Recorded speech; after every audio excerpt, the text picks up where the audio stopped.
പുട്ടുപൊടി വാങ്ങിക്കാനായിട്ട് ഇന്ത്യൻ സ്റ്റോറിൽ പോകണ്ടെന്നും പറഞ്ഞ് ഒരു ഫോളോവർ ചേച്ചി എനിക്ക് മെസ്സേജ് അയച്ചായിരുന്നു. അങ്ങനെ ഇതും തിരക്കി ഞാനിന്ന് പോയത് അടുത്തുള്ള റവേലാണ്. ഇവിടെ ചെന്നപ്പോൾ ഒരുവിധപ്പെട്ട എല്ലാത്തരം പൊടികളും ഇവിടെ ഉണ്ടായിരുന്നു. അതായത് നമ്മുടെ ആട്ടയും മൈദയും തുടങ്ങി സാധാരണ പൊടികളെല്ലാം റവയിലുണ്ടായിരുന്നു. വില കോഫ്ലൈനിലേക്കായിട്ട് ഒരു ഇച്ചിരി കൂടുതലായിരുന്നു, എന്നാലും സാധനം കുറച്ച് ക്വാളിറ്റി ഉള്ളതായിരുന്നു. എന്നാൽ ഇവിടെ വെറൈറ്റി ആയിട്ട് കാണാൻ കഴിഞ്ഞത് ഈ റോഗമേലിൻ്റെ 1150 പാക്കറ്റാണ്. സാധനം വരുന്നത് നമ്മുടെ റൈ ഫ്ലോർ ആണ്. ഇത് ഗോതമ്പിൻ്റെ പൊടിയല്ല, മറിച്ച് റൈ ഫ്ലോറിൻ്റെ പൊടിയാണ്. അതുകൊണ്ട് തന്നെ ഇതിനകത്ത് ഗ്ലൂട്ടൻ നെറ്റ്വർക്ക് ഉണ്ടാകത്തില്ല. ഇത് കുറച്ചുകൂടി ഹെൽത്തിയർ ആയിട്ടുള്ള ഒരു ഓപ്ഷനാണ്. പക്ഷേ നമുക്കിത് കഴിക്കാനായിട്ട് പറ്റത്തില്ല. ഇവരിവിടെ ഒരു കറുത്ത ബ്രെഡ് ഉണ്ട്, അതുണ്ടാക്കാൻ വേണ്ടിയിട്ടാണ് ഉപയോഗിക്കുന്നത്. അങ്ങനെ കുറേ നേരം തിരഞ്ഞ് ലാസ്റ്റ് നമ്മൾ നമ്മുടെ അരിപ്പൊടി കണ്ടുപിടിച്ചു. ഈ ഇരിക്കുന്ന മുള്ളസ് മ്യൂളിൻ്റെ റൈസ് മേലാണ് ഞാൻ ഈ പറഞ്ഞ അരിപ്പൊടി.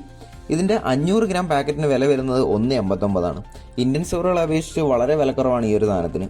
ഇതുകൊണ്ട് ഞാൻ പുട്ടുണ്ടാക്കി നോക്കിയായിരുന്നു, നല്ല ടേസ്റ്റ് ഉണ്ടായിരുന്നു.